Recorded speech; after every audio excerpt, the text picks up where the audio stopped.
And now, may I have the pleasure of calling upon our guest of honor, Yang Berhormat Dr. Haji Hazland bin Abang Haji Hibni, Assistant Minister for Energy and Environmental Sustainability, to address his remarks and subsequently to launch the 10th CMEA. Yang Berhormat, please.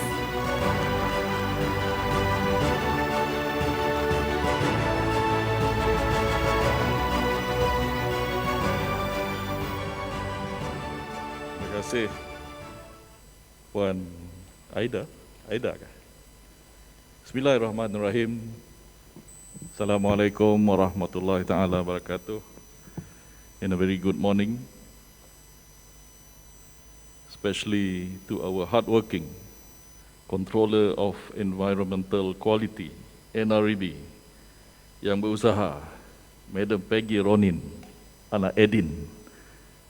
A round of applause to Madam Peggy. And also to my good old friend, back in the varsity days of Universiti Melaya, Yang Arif, Datuk Seri Talat Mahmud bin Abdul Rashid, State Attorney General.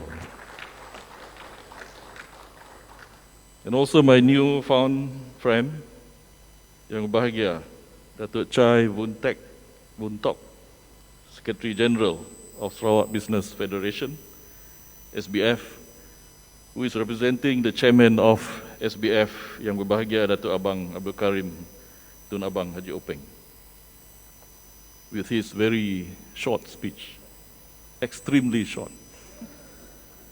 And also to my newfound friend, Associate Professor Dr. Shanti Faridah binti Saleh, Chairperson of the 10th CMEA Technical Committee from UNIMAS.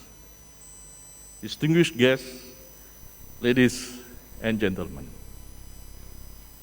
they say it is now a question of the earth versus humans. It is that serious. They say that the earth has been used or abused 7 times already.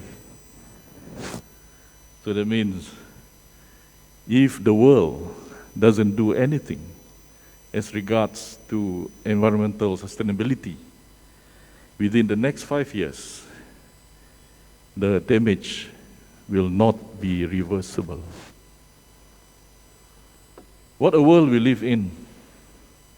We rely on fossil. We put our interests and our needs first. Whatever the consequences does not matter. We only think of now and not the future. The world population is increasing. Global temperature is rising. The sea level is rising. Fresh water is reducing. Food crops are failing. Starvation is widely spreading. Storms, floods, and droughts are havocing. Animal and plant extinction are escalating. Environmentally related diseases and cancers are rising. Our climate is changing. So, are we willing to make choices that matter? Are we willing to adapt? Are we willing to change? Are we willing to do all this for the future generation? Are we willing to make use of renewable energy? Are we willing to use sources sustainably? Are we willing to make decisions based on ethics and not based on pricing? Are we willing to reduce waste and to do recycling? Are we willing to commit and to reduce carbon emission? Are we willing to play a part? Are we willing to act now?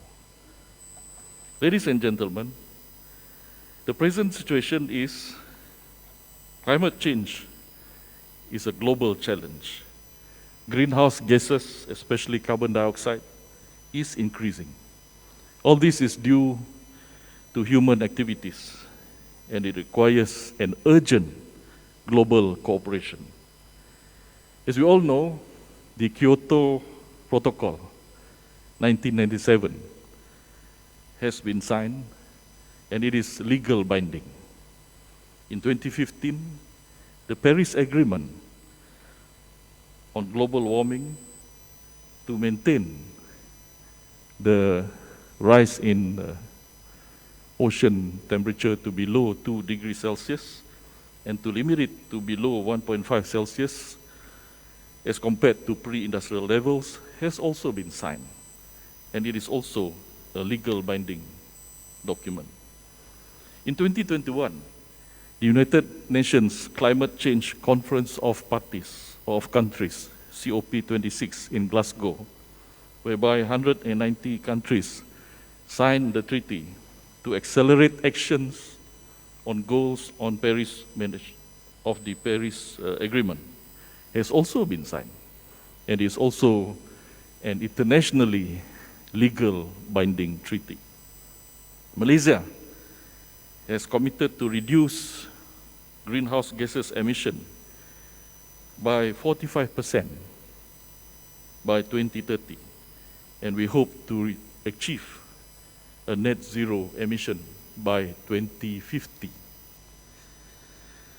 Ladies and gentlemen, the main question now is on sustainable development, whereby we have to use cleaner energy sources to produce a cleaner environment without any excessive waste and pollution. So Sarawak is focused on 3 sources of clean, green energy, which is hydropower, solar energy, and hydrogen. We are on the right track. And Sarawak, under the RMK12, will do a study and will produce our own climate change policy and also the low carbon blueprint, especially on 4 cities in Sarawak, which are Kuching, Miri, Bintulu, and Sibu.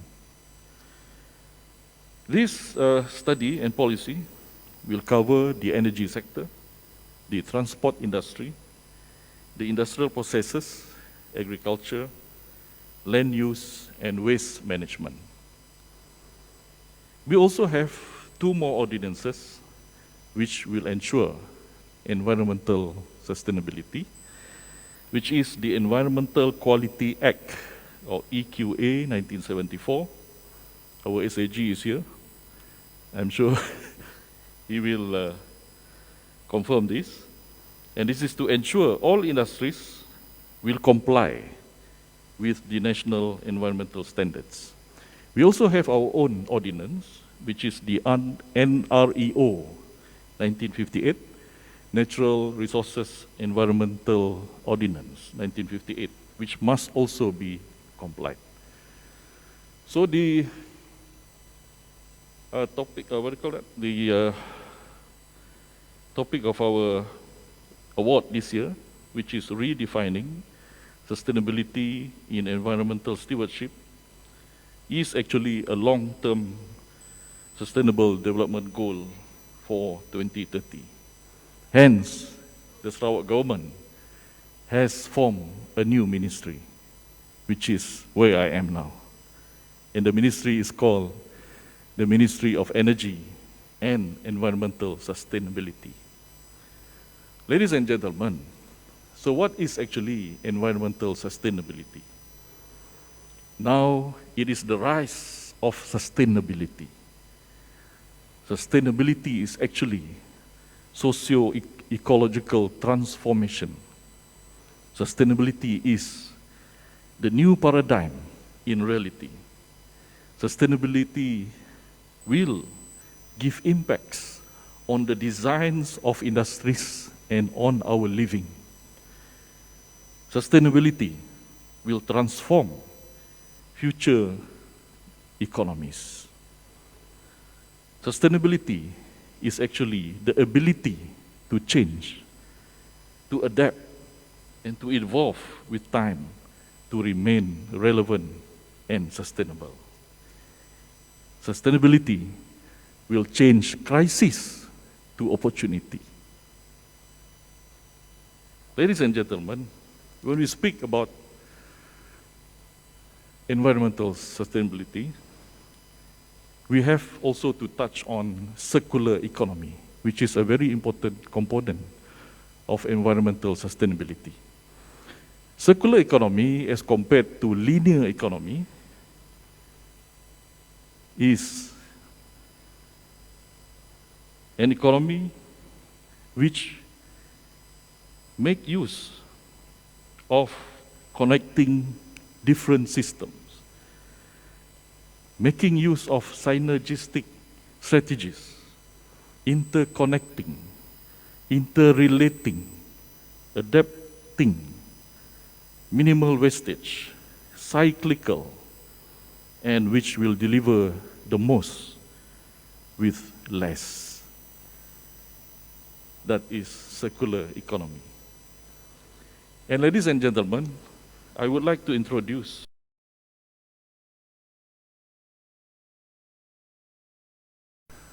related to my ministry, which is ESG. What is ESG? ESG is actually environmental, social governance.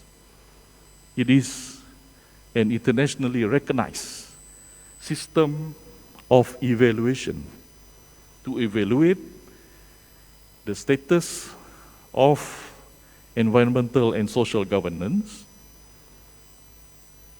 in the industries and also within the country. And this is going to be a very, very important criteria which will be made use of in the international arena and which will be relevant to most of the industries because it will rank the industries according to the evaluation. And this evaluation of ESG will determine whether the investment will be accepted or not by the investors, and vice versa. Yeah? And the most important part is that companies that ignore ESG will be deprived of equity and financing facilities. And it is already happening. If we all read the newspaper last week, it was mentioned by the KLSC chief that companies who ignore the ESG will be deprived of bonds and loan application. Ladies and gentlemen, so how are we going to do and to achieve all this for Sarawak? This award is just one of the ways. That's why during our first meeting on the function for today, I put forward an idea that probably this award can be the beginning of our very own evaluation going towards ESG.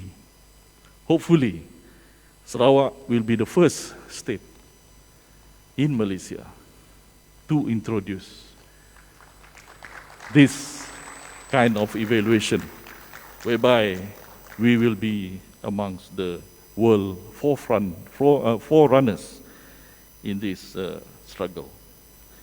Ladies and gentlemen, finally, I would like to thank NREB, Sarawak Business Federation, and all the agencies who have contributed in one way or another to this award, which will take about how many months? 8 months, more or less, yeah. And the award will be announced, the winners will be announced by November.